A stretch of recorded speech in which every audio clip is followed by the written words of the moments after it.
a previous guest of the show. She's putting this class together with not just students, but it's people that want to go learn podcasting. And we had a few come into the studio. They were not learning about levels and equalizing your audio and all that stuff. They weren't really. I don't even know that. Yeah, I know you don't. Number one question that a lot of people come here is like, how do you monetize? How do you make money from the podcast? Every single person probably has a phone that could record audio and video. Quality of the message over quality of the production. Yeah. Take a look at your schedule and what are the resources that you have in order to bring your vision to life. That's what's going to make a podcast good. It's not about do you have a backlight that is all flashy or not. It's about the quality of what you're listening to. What's up, everybody? Welcome back to Content is Profit. Today, we have a fun one. Something happened last week. Well, lots of things happened last week, but in studio, we had the visit of a podcasting class of University of North Florida, our alma mater, or at least my alma mater. Well, me too. I graduated. Did you? Yeah. Okay. I just never went to the graduation. He's like, no, not about that life. No, I'm kidding. I don't know. Why didn't you go to the graduation? Because there was nobody here. Like, why am I going to go to? Like, I'm just going to go to pick a piece of paper that actually, there's not even the piece of paper there. You have to like go to the office and then pick the actual diploma. Pay for the diploma after you pay for like 4 years of education. And I mean, the people that I love weren't here. I mean, you're here, but mom and dad weren't here. Thank you. You know? So no need to go. Fonzie won, the system 0. But anyways, you saw it as a waste of time. We continue to engage with them because honestly, they have pretty interesting programs, right? And Rita, who was a previous guest of the show, she's putting this class together with not just students, but it's people that want to go learn podcasting. And we had a few come into the studio. I personally wasn't there, and we haven't really debriefed what happened, or you kind of told me, oh, it was actually a really good experience. So I wanted to break it down live here on the show. So what's up, Fonzie? Tell us a little bit more of what happened and how was the whole experience? That's a very broad question. I apologize for my energy and voice in advance. I feel like I'm getting a little sick in here, so it's kind of rough, not gonna lie. The throat hurts. That being said, I mean, it was a fun experience just having people come over, see the studio. I don't think none of them has ever seen like a professional studio. And then some of them had different levels of podcasting experience. I think a couple had about 50 episodes produced. Some haven't released their podcast at all. Yeah. Right. So it was fun just to have them in and ask questions about our experience, what we've done, you know, how we work our podcast, what do we do with the studio, what type of people come to the studio. Yeah. All sorts of questions, which was pretty interesting. And then they used some of their time to record their intros and outros for what I'm guessing is the shows that are working in the class. Yeah, no, that's awesome. So you mentioned there's certain levels, right? You have beginners and then you have people that have been producing them a little bit more. Did they have like any specific questions about podcasting? Because I had a call this morning with somebody that's launching their new show, and we can dive into that in a little bit. But were there any specific questions that they had? Were they looking for like elevating their production? Not really. I mean, they didn't know how to use the Rodecaster like a mixer, right? So I had to guide them through that just a little bit. And, you know, some people don't know what you don't know. And I think some people, they're just weren't aware of some of the tools that are out there to enhance the production of their podcast or just make it easier on the process for them. Like the Rodecaster is one of the tools that we recommend the most, but they didn't really have any questions, right? And again, I'm attaching to that they don't know what they don't know, right? Yeah. Maybe for them, a professionally produced podcast is, you know, those big mixers and, you know, like those kind of like more probably even more professional, right? Setups for in like music studios that they have the machines with like tons of levers and all that stuff. So again, maybe they didn't know exactly what questions to ask. The one question that I did get from one of them specifically to like podcasting was mostly from just how do you make money, right, from the podcast. And I think that's a number one question that a lot of people come here. It's like, how do you monetize? How do you make money doing this, etc. Right? So obviously I guided them through what we've shared multiple times here on the show, which is how we use our podcast to build relationships, and those relationships turn into opportunities. Yeah. And then a little bit of a hypothesis on our growth partners that we're potentially going to try with the football show. I mean, it's something that works. We just haven't done it ourselves just because we attach a service, but we certainly have show that around that do it. I'm like, funny that you mentioned about the equipment, because, you know, I have this story I remember from one of the walks that we did in one of the events. And I remember meeting this specific guy. He had a list of probably, 20 different things that he wanted to buy. And I think it was about $5,000. And we're like, oh, that's awesome. What's your podcast about? And the guy hasn't launched a podcast yet. And I was like, oh, I was cringing. And I think at the time we were maybe halfway through a podcast, maybe 200 some episodes. And, you know, the number one reason I think we were able to launch the show in the time that we did it for us was like, we needed something right out there to connect with people and to figure the content play out. Was the low friction of let's get it out there with the equipment that we have today, right? So somehow, you know, every single person probably has a phone that could record audio and video right out there. And that's literally enough to probably launch a show. And again, quality of the message over quality of the production. So every time I see a lot of people with lists or, we have this equipment that's collecting dust, I just cringe a little because, you know, to launch it is not really needed right today. And again, quality, very subjective, I think.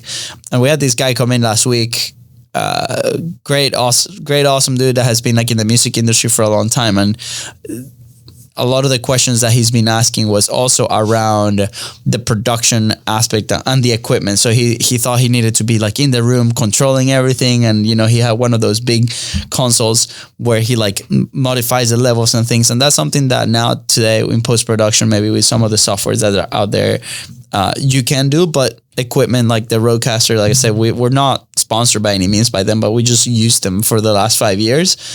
Makes like really... a really good quality product if you want to put your message out there at an accessible price point.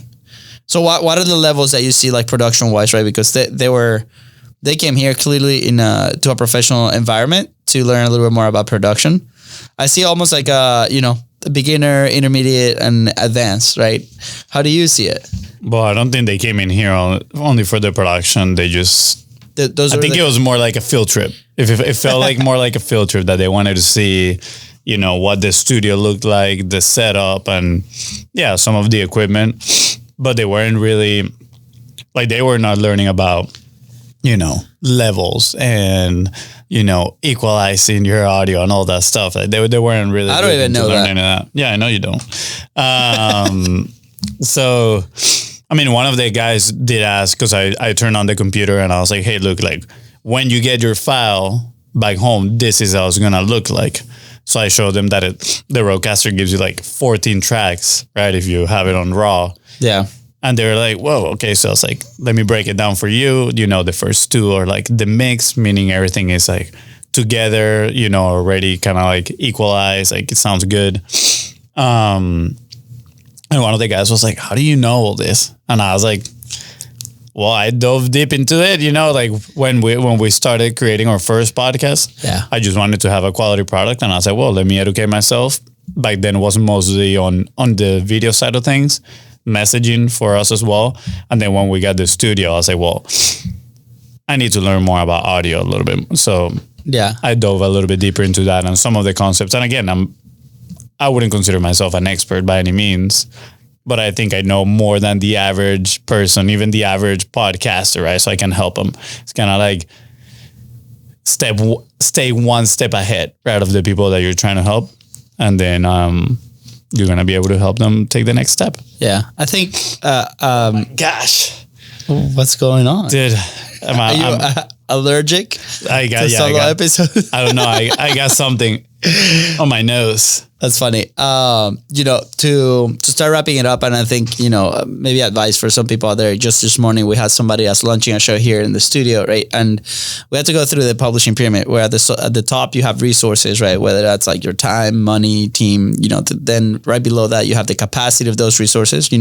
How much can we do? And this specific couple, they're amazing. They're so fun. They have a fun concept that they want to kind of put out there. They have a really interesting mission, and they want to reach on one side the relationships to continue to move their business, and then on the other side they feel very passionate about helping the potential audience that's there. But also they're looking at this as in like, I'm going to have to dive in, maybe be a content creator. And I think sometimes that can be very intimidating for a lot of people, right? And it's making sure that we can divide, business owner or business operator versus, the content creator, right? And for them, they were able to hire our team to go on and do the production aspect. So now they have a little bit more resources, right? They have a little bit more capacity.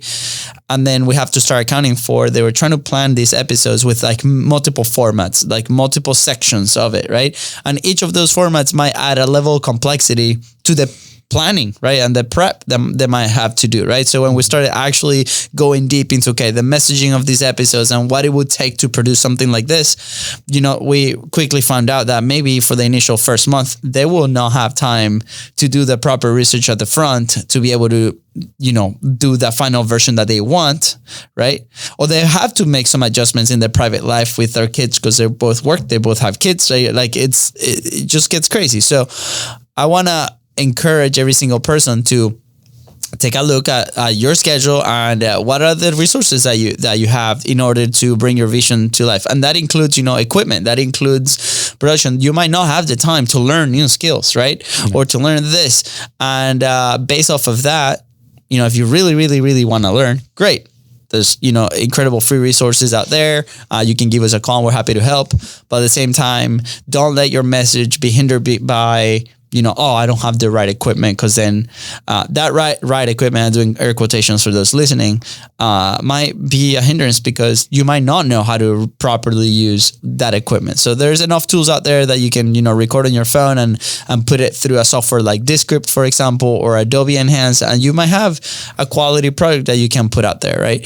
And then from there, that's your baseline, and you can, tackle 1% and get better every single day. Or maybe you capitalize on those relationships and your business grows and you're able to hire a team that can produce that for you. Mm-hmm. So I think, that's really useful. And above everything, quality of the message over quality of the production. And at the end, when I finally ask, hey, do you have any other last questions before we head out? And it's like, oh, well, they're going to be recording like multiple episodes in one day. And it's, so as far as like the video side and like how many t-shirts do I have to like bring for that day? And I smile because, honestly, personal preference, if you want a different shirt every episode, but they gave me a few podcasts and video podcasts as reference. I'm like, hey, when was the last time you saw, I think they quoted Dyer, the CEO, right? And they're like, well, yeah, last week I saw the video and then asked about the other show. So what color t-shirt did he have? And they both smiled because they couldn't remember, right? At the end of the day, the lesson there. I think he always dressed in black, though. Yeah, I think he always dressed in black. But he couldn't remember, he couldn't say it, right? And we started smiling, and it's like, well, that's my point, right? Like sometimes, but he does remember what he said in that episode. Yeah, of course. So I want to encourage every single person out there, right? Like sometimes we worry about the little things. And a lot of it is like because we looked and we see and we're, around 100% of our content. But just know that for somebody out there, what you have to say is way more important than how we look or how you might look. It might help here and there. But at the end of the day, it's like, what are we saying that's going to solve somebody else's problem? Well said. Is there anything else you want to add, Fonzie, before we head out? Yeah, I'm just struggling today to keep it all in my nasal fluids inside my nose. Oh my God. So now I appreciate it. Quality of the message over quality of the production. Yeah. And just work on your craft, work on how you are communicating the problems, how are you showcasing the solutions, how are you sharing the stories. That's what's going to make a podcast good.